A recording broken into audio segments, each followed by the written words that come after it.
Welcome back to Stinging Back. I'm A, and here today with me are M and C. We don't have D with us today, but we have C. And today we will be commenting on a new documentary that is called Predators, and it talks about the Chris Hansen sting operations. So this documentary, Predators, it debuted at Sundance this last year to acclaim, lots of praise, and now Paramount and MTV documentaries, the companies have picked it up for distribution. So it just debuted at some theaters in New York. Now it's doing LA, and it'll be on the Paramount Plus app in a few months also. And so we have C today walking us through this, pulling up the videos for us. We're going to discuss what this documentary is about. What we do know that it's not about is the whole other side of it, which is what we know about these sting operations. So this documentary is still presenting it from the perspective of, Chris Hansen was supposedly catching online child predators. We know that's not true. But at least now they're starting to question this narrative and they're not fully convinced that, that what Chris Hansen was doing and is still doing is actually as good as they've made it out to be. Yeah, let's get into it. I haven't actually seen this video before, so it'd be interesting to look at. Hi. Hey. You sound so sweet. Are you nervous about talking to me? Yeah. So we gotta be really careful about doing this. Yeah. Yeah. What are you thinking? What are you thinking? I'm thinking I wish I was there with you right now. Really? Yeah. My precious little princess. I like it when you call me that. I like calling you that. I thought about you all day. Did you finish painting your toenails? Yep, they're all nice and pink. I am a very lucky guy. You think so?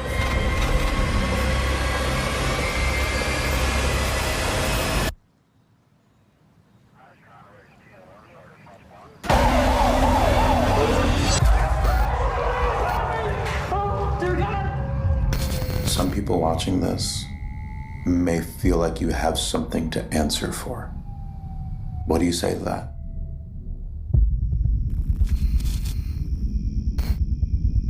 You're free to go.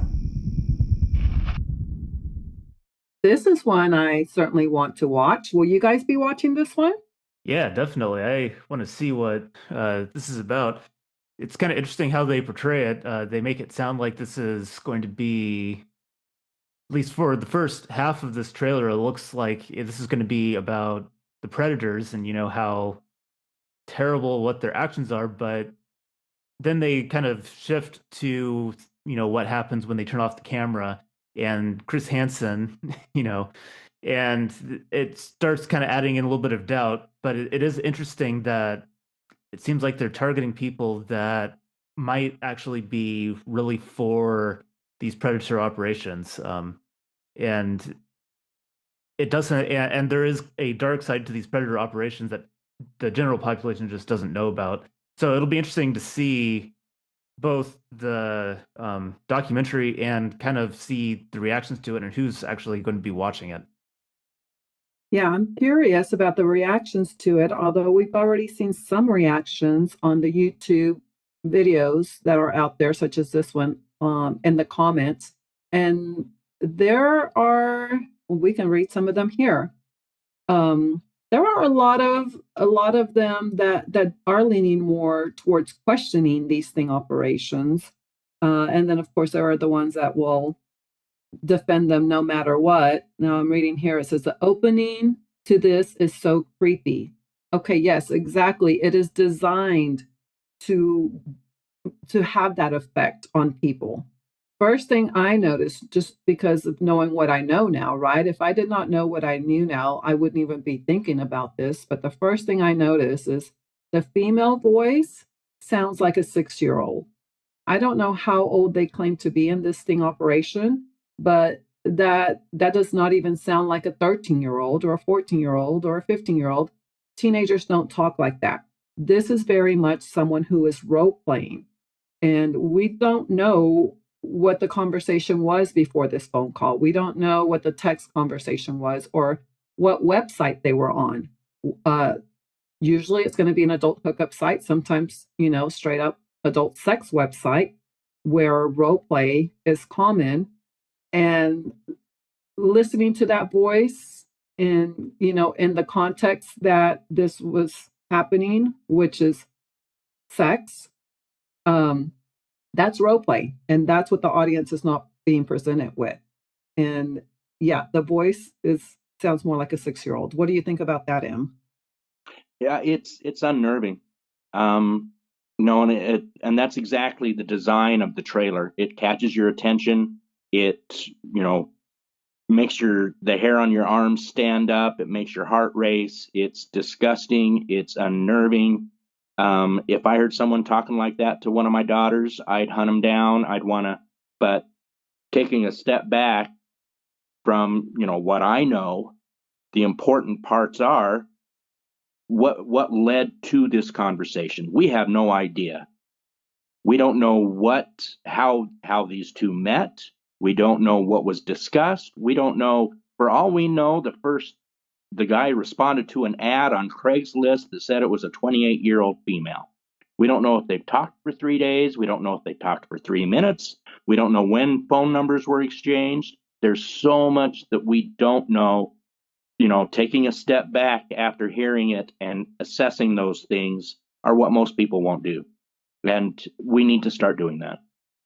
And I think it's also important to remember that this trailer and, of course, the Catch a Predator show, that's heavily edited. And so in the trailer, you see they have this ominous background music. The voices are obviously processed to make them sound better on screen. And it could easily be that they can process the voice to make it sound younger. They can take out the low frequencies, make it sound like a younger child than it even did in reality. So these are things we just don't know. This was all edited. It is done very well. It is attention grabbing. My nerves were on edge. It is. I really look forward to seeing this documentary. Yeah, it's designed to attract, to really grab the audience attention, and it's designed to play on people's emotion. But this is theater. This has nothing to do with anybody who was looking for an actual child online to sexually exploit them. And if you've been listening to our podcast, we talk a lot about that. These online sting operations have absolutely nothing to do with trying to protect children from any real online threat of child exploitation or any real sexual abuse. It has everything to do with money and with these decoys, such as Chris Hansen, or the ones, not necessarily the decoys, but the ones who created these sting operations, the ones who conduct them.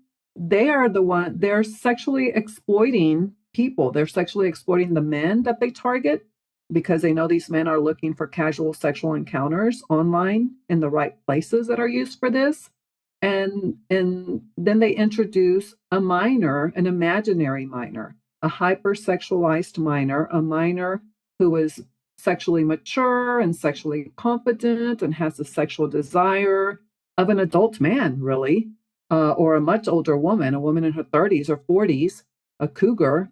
She's very sexually confident. She knows what she wants, and she wants this with a random stranger because apparently she can't find boys or men around her. So she goes online to these online hookup sites to find a random stranger to engage him in a sexual conversation and to invite him to meet for sex. It's very clear that that's what they're meeting for. Very clear that the decoy is demanding this from the man. There's no grooming, no enticing, no seducing. Well, I mean, there is, but the pretend child is the one who does the grooming, the seducing, the enticing. And I'm curious, do you guys think that this documentary will show that part of these sting operations, of the conversations? So one of the interviews I saw with the producer, writer, director, he was talking about trying to cover everything impartially. So he does try to demonstrate those things. And then some of the articles we've mentioned while we were talking before this on Entertainment Weekly has a couple of great articles where they interview one of the detectives involved and two of the decoys, a male and a female decoy, in the two separate articles on Entertainment Weekly. And speaking of the articles, so there's one, we do have this one, to catch a predator, participants reflect on subject suicide during production. And one of the decoys says, I blocked that out. So apparently, so Chris Hansen is like what would you call it? The creative mind, the one who designed the sting operation. What's a good word for that? The mind behind it all. I can't think of a word, but he's the one that designed the sting operation. And you were telling us earlier, so he was using young decoys, 18-year-old female, 19-year-old male, to play the role of these young teens, young minors, who went online to these adult hookup sites looking for random men to engage in sexual conversations and invite them to meet for sex. Right. And my understanding is the whole time, in the other article where they interview the female, she talks about her family being involved in getting the sting house, and how she was coached on what to do and what to say, and that she had been doing a little bit of acting and felt like this was going to help broaden her experiences into getting into more acting school. And but she does mention that a lot of this is fed to her on what to say and how to play the role. so to me, it very much sounds like Chris Hansen was grooming these young people for these sexual roles, and he was having them play out what I think is his own sexual fantasy about minors. He took these young people and said, pretend like you're 13 or 14, and this is what I want you to tell these men. And I think Chris Hansen has been using these sting operations to bring to life his own sexual fantasies about minors, because that's the only thing that makes sense about this. Why else on earth would anybody create a sexual fantasy about minors like that and then promote that? And not just that, but he was hiring these young people to play these roles. I'm assuming he hired them. I don't know if he paid them or not. Maybe he didn't pay them. But as you can see here in this article, one of them, I'm not sure which one it is. I guess it was a young guy. He says, you could offer me 10 million to film that episode in Texas again, and I wouldn't take it. I would not take it and be happy about that decision. So this is something this person who participated in this has to live with for the rest of his life. Yeah, without reading the article, so some more behind the situation they're talking about. One of the last episodes To Catch a Predator, they had been talking to a district attorney, and he had claimed he was going to show up at their sting house and never showed up, but they knew who he was, they knew where he was, and they decided to raid his house. And they went out there, and while they were raiding the house, the man took his own life. And this decoy who talks about it says, I'm not sure, I guess, I don't know if this is a female or the male, but he says they blocked this out. Like once this happened, they have blocked it out because it's something they just can't handle. That shows these are normal people. But what has Chris Hansen done since then? He got canceled. He just found another way and has continued. That that shows us who he is. This didn't bother him at all. Gives me the vibes of psychopath, right? They don't have empathy. They don't care. They actually enjoy causing harm to others.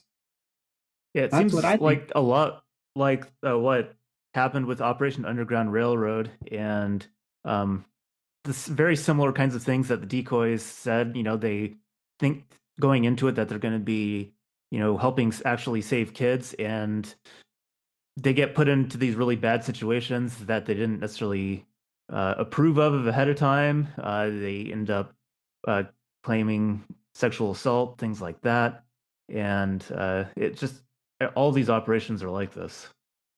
Yeah, so those women that were dragged in by Tim Ballard were groomed by Tim Ballard, and they were brainwashed, and they were spiritually abused because he was picking Mormon women on purpose, married Mormon women, and then he was sexually assaulting them, and he was brainwashing them, telling them that God wanted them to do this because they were supposed to save the children. And how much are you willing to do to help save the children? And so to me, that shows that Tim Ballard is psychopathic. And I think same thing with Chris Hansen here. Now that we know that he was getting people also to play these parts for him. So I never knew if Chris Hansen himself was a decoy. But now we know he was getting 18, 19-year-olds to play these sexual parts for him. And he's telling them what to do and what to say. And we know that also from Rue Powell might very well just be another woman who's been groomed into doing this. I don't know, or she may be doing it voluntarily because she enjoys causing the harm she causes to others. But It's all they the basically, enticement of the fame and fortune. They make money, they get fame, they get a pat on the back. That's what draws them all in. yeah, but they have straight out said, some of these female decoys have said, I was just following what I was told to do. So these sting operations are designed by men and carried out by men, and then they'll just drag in other decoys who may not fully understand what's going on, and they're brainwashed to believe that you're saving and protecting children and you're doing something great.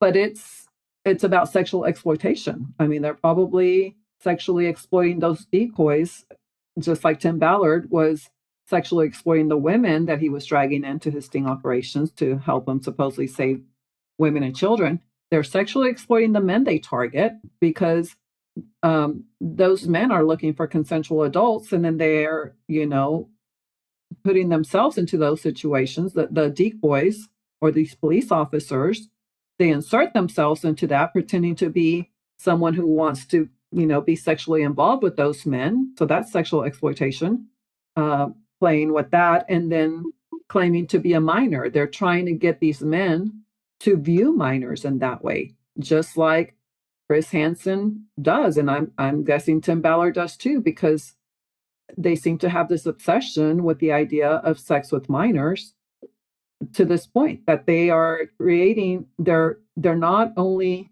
um, spending a lot of time on fantasizing about this, they are acting on it. They are bringing it to life. And to me, I mean, if they're doing that, they've been doing it for this long. To me, that very much looks like an addiction to them.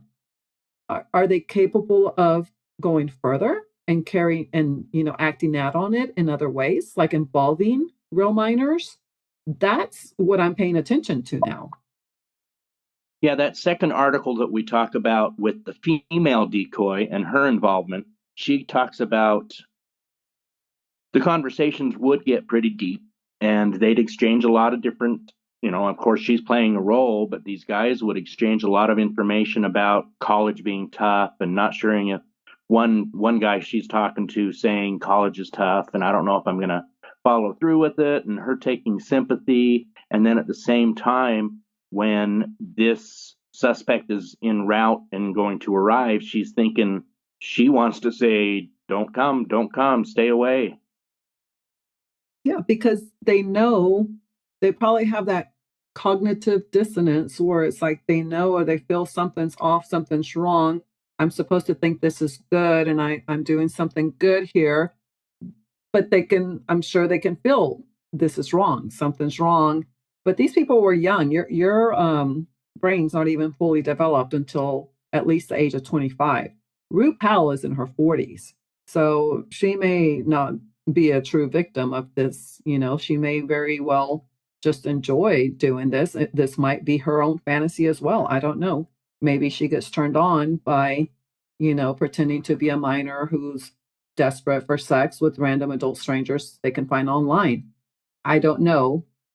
We have brought it to her attention. She defends it just like, all other vigilante groups do, like Alex Rosen and who's that CC unit, Zaid Gaitsatani or something like that. I don't know which is stronger for them, the money or the idea of I'm causing harm to somebody else and I enjoy that, or the sexual fantasy. I just enjoy this sexual fantasy of pretending to be a minor, who wants to find adult strangers to have sex with, or I just enjoy sexually exploiting men in that way. I don't know. Reflecting on the decoys, if they're 18, 19, 20, whatever, wanting to go into acting, it's a good example. You hear interviews from a lot of the big actors where they say they were so absorbed in the role that at times off camera they couldn't break out of that role. Traumatized after some of the movies and the roles that they've played, trying to find themselves again after the role is done. So Chris Hansen was clearly exploiting that. He knew they wanted to be actors. He set them up for this. And yeah, I can see how they did not think or were aware of the harm they were causing to others. Well, and also onto the rush of all of it and how absorbed they could be in it. Chris Hansen was absorbed. It was part of his life for 15 years.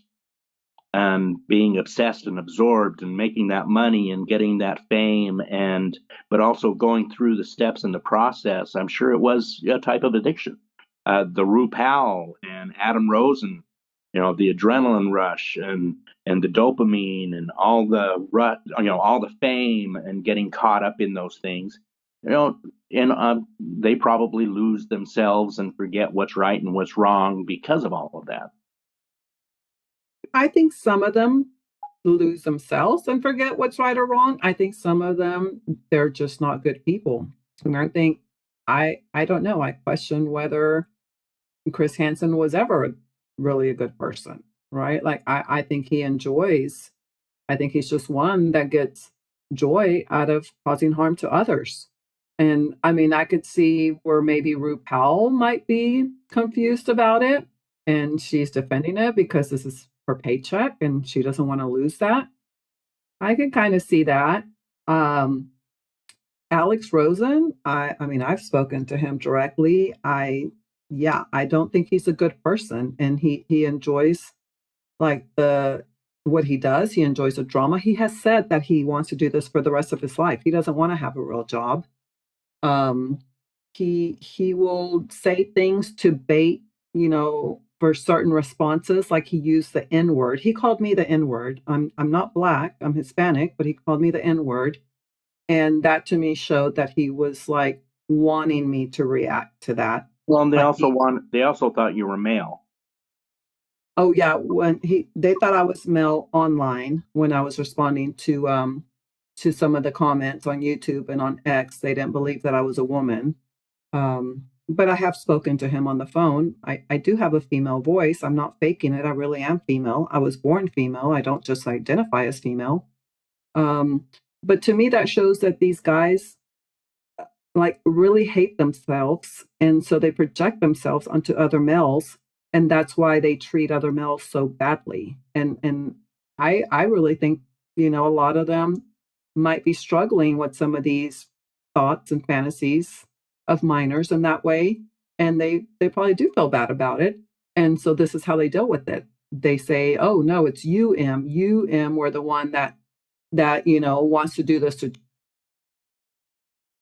focus on you, or you, C, or anybody else, you, John, because they just assume that everybody else, I guess they assume all other guys are just like them too. That's the way I see it.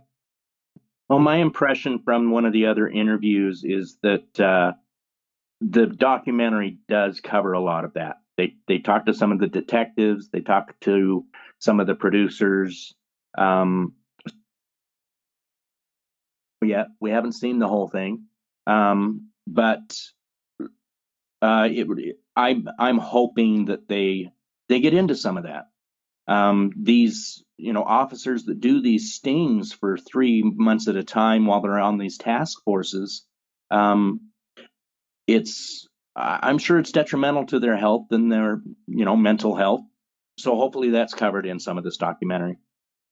Yeah, I find it kind of hard to believe that, at least after reflection, they don't realize that what they're doing is wrong. Like, I can see at first coming up with this idea of these types of sting operations, saying, yeah, this is a great idea to catch predators, and it's based on kind of a fantasy of what happens online. But if you're not really familiar with different adult apps and websites and what actually happens online, I can kind of see how it would make sense.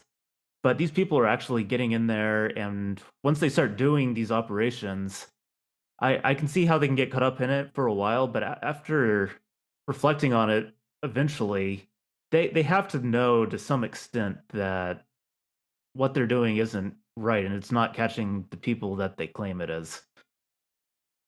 Well, yeah, and the difference between a normal person and someone who just has something really wrong with them is a normal person, like these people, feel bad about it. And they knew even at the time they were doing it, like something's off about this and it's affected them. But someone like Chris Hansen, who's just continued to do it, like there's just something really wrong with him. Tim Ballard, and then the the ones done by law enforcement, it's different people, right? But the ones who have continued to do it, there's just something really wrong with them. Like if they know it's wrong and they keep doing it. And speaking of these sting operations, we do have a video of a Chris Hansen sting operation that was conducted in Florida, Polk County. And we all know the sheriff of Polk County is Shady Grady. And Chris Hansen has been friends with Shady Grady for apparently like 40 years. This is the sheriff of Polk County, and he's always doing those press conferences, making it all about himself and how he's a hero and we're catching all these bad guys. But he's the same type of person. Like, I think they are the ones that we need to keep an eye on. So that concludes the first part of this 2-part episode. Please tune in next week to catch the second part of this. We will continue covering the Chris Hansen sting operation video and point out exactly what is wrong with his sting operations, particularly this one. Don't forget to subscribe and like, and you can reach out to us at stingingback@gmail.com if you are someone who has been affected by this and would like more information. And don't forget also to check out our friend Norm's YouTube channel. It's ICAC Unpacked. And then there's Uncageous on Facebook and the Lady Justice Myth blog. Thank you for listening and keep stinging back.